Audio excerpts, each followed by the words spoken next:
গাছের মধ্যে এটা আমি কী দিচ্ছি চলো তোমাদেরকে আজকে আমি বলবো। প্রত্যেকটা গাছে দেখো কী পরিমাণে পোকা লেগেছে। কদিন পর ছাদে না ওঠাতে প্রত্যেকটা গাছে পোকা ভর্তি হয়ে গেছে। আর এখন লেবু গাছে নতুন করে পাতা ছাড়ছে, তার জন্যও পোকা লাগছে। তাই আমি নিয়েছিলাম 1 লিটার জলে অল্প পরিমাণে 2-4 ফোঁটার মতো কাকা।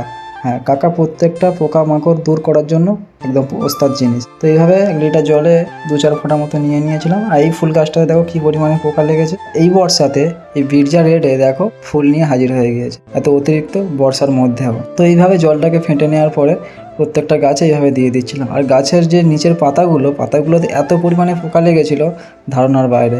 মাত্র কদিন ছাদে উঠতে পারিনি, তাতেই এত পোকা।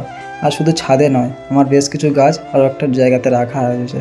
এখানে রয়েছে বেশ কিছু ফলের গাছ, বেশ কিছু ইনডোর প্ল্যান্ট। হ্যাঁ, আর এই কুল গাছটাতে দেখো কী পরিমাণে কুল এসছে। রয়েছে সিজিলিয়াম, স্নেক প্ল্যান্ট, ইনডোর প্ল্যান্ট, এটার নাম ঠিক আমি জানি না।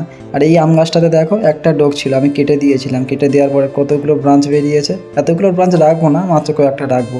আর গেটে একটা বাগান বিলাসের গাছ বসিয়েছিলাম গেট করার জন্য। প্রত্যেকটা কুল গাছে অসংখ্য ফুল এসেছিল। আর তারপরে সমস্ত গাছে এই বিষ জলটাকে এইভাবে স্প্রে করে দিয়ে দিয়েছিলাম।